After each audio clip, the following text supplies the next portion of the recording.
The Nintendo Direct for ARMS was recently released, and there's been a lot of discussion about the new content revealed, mainly the new character Min Min. In this video I wanted to look at some of the less obvious things showed in the trailer and show you some things that you might have missed. When Ribbon Girl bounces on the trampolines, she emits little music notes under her feet. You can see Ribbon Girl's sponsor or name, I don't know what it is, on the back of her clothing. This is also a good time to mention that ARMS actually has its own language, which is seen everywhere in the video once you know to look for it. It's also good to mention that most of the characters have artificial swirly eyes, the notable exception being Mechanica, who has normal eyes. This is probably to show that the characters with extendable arms are cyborgs or something, while Mechanica has to use a mech suit because she's a normal human. It also looks like Springman has an ARMS logo on his shorts here. He may be the officially sponsored quote-unquote player from the ARMS tournament organizers. This is a good look at the gloves, where you can see that each glove actually has a different manufacturer.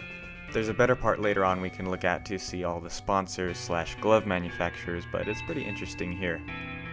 There's some writing along Ninjara's chakra here, but it isn't the brand name as you'll see later. I'm not sure what it says, if it says anything. You can also see some writing on Ninjara's shoes, which may be his sponsor, although most of the other characters have very obvious sponsorship, while the shoes are kind of hidden and out of place, so I'm not sure. It could just be the brand of shoe. You can see a clear look at Master Mummy's sponsor on his shirt here. I'm not entirely sure if these words on the characters are actually sponsors, or if it's just their names written out.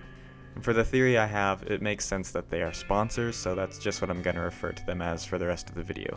Keep in mind they could be anything though. You can see the manufacturer of Master Mummy's gloves here, or at least the ones he has on right now. I noticed throughout the video that Springman is always on the billboards somewhere in this main arena. This could be because he's ARMS' main fighter, like I mentioned before, and they're marketing him as like a brand. More on that later. Along the bottom of the screen you can see all of our characters, along with two unannounced characters in the bottom right. One of them actually closely resembles Ribbon Girl, with a similar facial structure and earrings. To me it looks like she has white hair that's styled differently than Ribbon Girl's. This may just be an alternate skin to Ribbon Girl, but it's very unlikely that they would showcase it along the bottom when they could just have the default Ribbon Girl. In all likelihood, both of these characters are characters that we have not seen before. The one on the right looks to be wearing a gas mask or maybe a robotic head. It's unclear if this character is a robot or wearing a mechanical suit like Mechanica. After all, it makes sense that there would be more than one human fighter. There are two more unannounced characters shown in the Japanese Direct as well, making for at least 10 confirmed characters.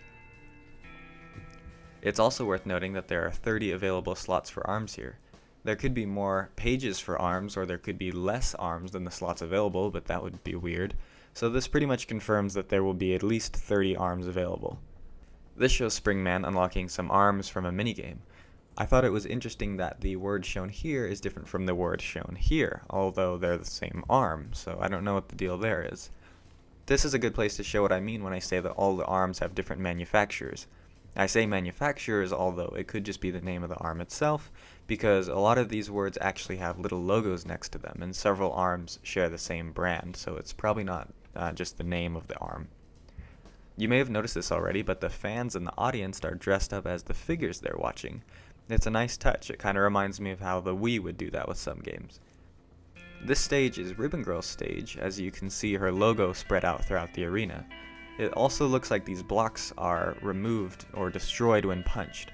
This isn't the only destructible environment. In fact, most of the stages have some destructible element, such as the trampoline area in Ninjara's stage and the test tubes in the test tube stage.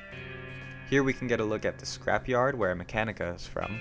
There's a few interesting things here, one of which being that there's a lot of signs around that I assume are warnings or danger signs. It makes sense because it's a construction zone, but there's a few other things to keep in mind. In the pillar in the middle of the screen there's a little sticker with something crossed out.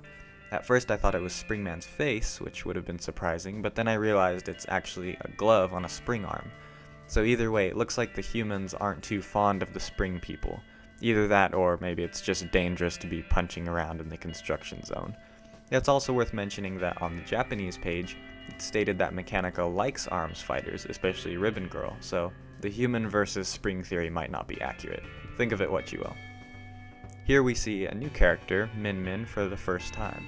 You can see her sponsor on her back, as well as some information written on her beanie. I thought it was kind of cute that she has these cheap little plastic dragons holding her suit together. Here's another look at Springman billboards I mentioned. This one actually looks like he's in an advertisement or something, or at least surrounded by an inspirational quote. It's pretty funny if it was actually his own quote and he's made out to be a fighting celebrity or something. You can also see one of Springman's sponsors on the back of his headband here. This isn't very hidden, but you can see gloves called the Megawatts, an arm that hasn't been shown anywhere else yet. The Ramen Bowl looks to be another ARMS official stage, judging by the logo in the middle. I say ARMS official because I think this game is going to take place between a commercialized fighting company called ARMS and the outside world. The website also mentions fighting around the world, so it could be that there are ARMS locations in many places around the world. I also want to mention that there's an infinite timer in the corner, contrary to the timed matches we've seen in other footage. This confirms that we can adjust the in-game timer, which is something I was personally wondering about. Although this is a single-player match, it shows both of the players' in-game currency at the bottom. I'm not sure why showing your opponent's bank balance would be useful, so it's more likely there's something else going on here. Either this is not single player at all and actually an online match, or I'm not sure honestly. If you have any suggestions why they would show both players' balance, let me know. It could just be a nice way of showing whoever wins the match and also winning the betting money or something. There's a different type of box in the stage, so it could be a container that gives extra health, a special arm, extra energy, or something else. This could mean that the players could have the ability to turn items on and off. This is really cool. This stage actually has a ramp that leads up to an area above the rest of the arena. I didn't notice this until like the 10th time I watched this video, but there's actually a stage selection at the bottom. And I was very worried about that, and I'm sure you were too if you've considered how ARMS would work competitively, so that's a huge relief for me. It's pretty exciting. You can see one of the little drones from the minigame flying around here. This is probably another item that you can toggle for some extra fun. So for some final discussion, I wanted to talk about what I think the game will be based off of the footage we've seen. It's obvious that they're really pushing the depth and competitiveness of this game, so I'm going to say right off the bat that this game has some serious potential as an esport. Hopefully the game has as much depth as it boasts. If it does, it'll have a good chance. As far as the story goes, I think this game is going to be focused around a company called ARMS, which hosts fighting tournaments all around the world. This is likely to be a kind of shot at fame and glory since we already have the hotshot Springman who seems to have a lot of success with ARMS. There are also other celebrities like Ribbon Girl, who's been shown to be a kind of musical pop star, as well as underdogs who fight their way to the top through hard work and determination.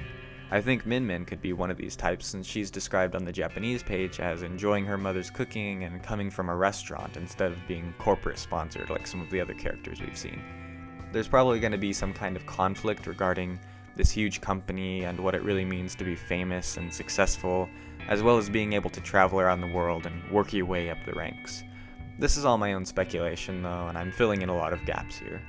Your theory may be completely different from mine. All in all, I'm really excited for this game. I think there's a ton of content that the developers haven't showed off yet, as well as more characters and stages to come. Let me know what you think in the comments below and share your ARMS theories with me. And thanks for watching.